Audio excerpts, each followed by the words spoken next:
இன்றைக்கி நம்ம வாழ்க்கையில் மிக முக்கியமாக கடைபிடிக்க வேண்டிய ஒழுக்கத்தை பற்றி பார்க்கலாம். படுக்கையில் உட்காந்து சாப்பிட்றது ஏன் தவறு அப்படின்ட்டு சித்திரகுப்தர் யமராஜா கிட்ட யமலோகத்தில் கேட்டுக்கிட்டு இருந்தார். அது கூடவே எந்த திசையில் உட்காந்து சாப்பிடணும், யார் வீட்டில் எல்லாம் சாப்பிடலாம், எப்படிப்பட்ட உணவை நம்ம சாப்பிடக்கூடாது அப்படின்ட்டு தன்னோட பல்வேறு சந்தேகங்களை யமதர்மராஜா கிட்ட கேட்டார். அதுக்கு யமதர்மராஜா, ஒரு மனிதன் என்ன சின்ன தப்போ பெரிய தப்போ தன்னோட செயல்களின் விளைவுகளை அனுபவிக்காமல் தப்பிக்கவே முடியாது. அதோட ஒரு மனுஷனோட மகிழ்ச்சிக்கு முக்கியமான காரணம் அவனோட நல்ல நடத்தை தான். சாப்பிடும்போது வேதங்களில் குறிப்பிட்ட மாதிரி மனிதன் உட்காந்து சாப்பிடணும். அப்போ தான் அவனுக்கு துன்பங்கள் நீங்கும், மேலும் உடல் நோயற்றும் பாவங்களும் அவரை அணுகாமல் இருக்கும் அப்படின்னு சொன்னார்.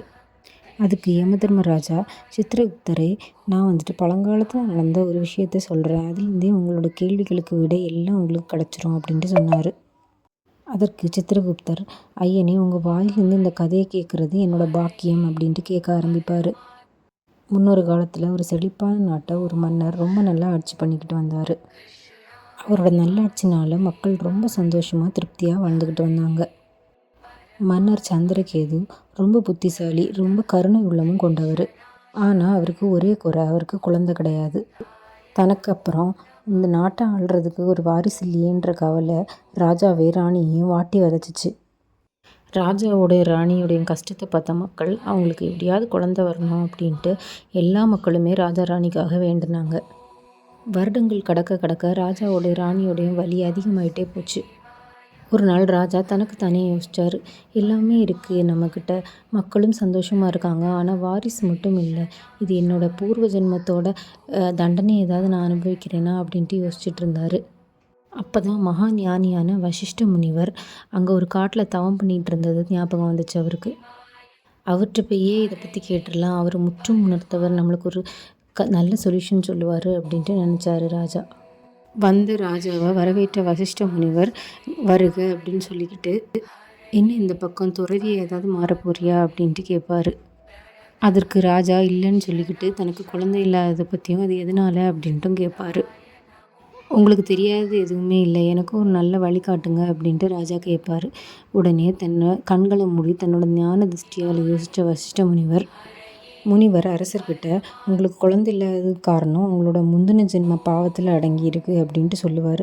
உடனே ராஜா, அது என்ன அப்படின்ட்டு கேட்பார். மன்னரை பார்த்து, நீ போன ஜென்மத்தில் ஒரு வேட்டைக்காரனாக இருந்து வேட்டையாடும்போது தவறுதலாக ஒரு பசுவை துடிக்க துடிக்க கொன்னுட்டேன். பசு ரொம்ப புனிதமானதுன்றனால அதோட சாபம் அப்படியே அரசருக்கு கிடச்சிருச்சு அப்படின்னு சொல்லுவார். முனிவர் தொடர்ந்து, பசுக்களுக்கு சேவை செய்கிறது தான் இதோட பரிகாரம், பசுக்களோட பாவத்தை போக்குறதுக்கு அப்படின்னு சொல்லுவார். அதன்படி மன்னரும் ராணியும் பசுக்களுக்கு ரொம்ப பக்தியோட சேவை பண்ண தொடங்கினாங்க. கொஞ்ச காலத்தில் ராணி ஒரு குழந்தையை பெற்றெடுத்தாங்க, ஒரு இளவரசனை. நாடே ரொம்ப சந்தோஷமாக இருந்துச்சு. இளவரசனும் வளர்ந்துக்கிட்டே வந்தார். ஆனால் அவருக்கு ரொம்ப செல்லம் கொடுத்தனால அவருக்கு ஒரு ஒழுக்கம் இல்லை. டெய்லி குளிக்காமையே சாப்பிடுவார், குளிக்காமையே தன்னோட படுக்கையில் உட்காந்து சாப்பிட்றது அப்படி இப்படின்னு அவர் நடவடிக்கைகள்லாம் ஒழுக்கமின்மைக்காக இருந்துச்சு. ஆனால் தன்னோட 16வது வயதினிலே நோய்வாய்ப்பட்டு இறந்துட்டார் இளவரசர். எவ்வளவோ மருத்துவம் பார்த்தோம், இளவரசரை ராஜா ராணியால் காப்பாற்ற முடியலை. வசிஷ்டர்கிட்ட போய் திரும்ப கேட்பார் மன்னர், எதனால் அப்படின்ட்டு. வசிஷ்டர் ஒழுக்கமின்மை காரணமாக அப்படின்ட்டு சொல்லுவார். படுக்கையிலேருந்து சாப்பிட்றது, குளிக்காமல் சாப்பிட்றதுன்னு இருந்தனால அப்படின்ட்டு. இதை கேட்ட ராஜாவும் ராணியும் மனம் ரொம்ப நொந்து போய் அப்படி துறவரம் மேற்கொண்டு போயிடுவாங்க. இதை சித்திரகுப்தர்கிட்ட சொல்லி முடித்த யமதர்மராஜா, இதே மாதிரி தான் மனிதனோட பழக்க வழக்கங்கள் தான் அவனோட வாழ்க்கையை உருவாக்கவும் செய்யுது, அழிக்கவும் செய்யுது. நல்ல பழக்கங்கள் வாழ்க்கையை நல்லபடியாக உருவாக்கும், கெட்ட பழக்கங்கள் அவனோட வாழ்க்கையே அழிச்சிரும் அப்படின்ட்டு சொல்லுவார்.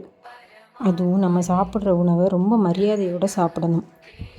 பூச்சியோ முடியோ விழுந்த சாப்பாடையும் சாப்பிடக்கூடாது. யாருக்காவது எச்சி ஏதாவது துப்பிய சாப்பாடு, யாராவது காலடி எடுத்து வச்ச சாப்பாடு, இதையும் நம்ம சாப்பிடக்கூடாது. உணவை நம்ம வீணாக்கவோ அவமதிக்கவோ கூடாது. கண்டிப்பாக கடவுள் நம்மளுக்கு தந்தது அப்படின்ட்டு ரொம்ப மதிப்போடு சாப்பிடணும். இப்படி நல்ல பழக்க வழக்கங்களும் ஒழுக்கமும் சுத்தமும் தான் ஒரு மனுஷனோட நல்லதுக்கு வழிவகுக்கும் அப்படின்ட்டு சித்திரகுப்தன்ட்ட கதையை சொல்லி முடித்தார் யமதர்மராஜா. நன்றி.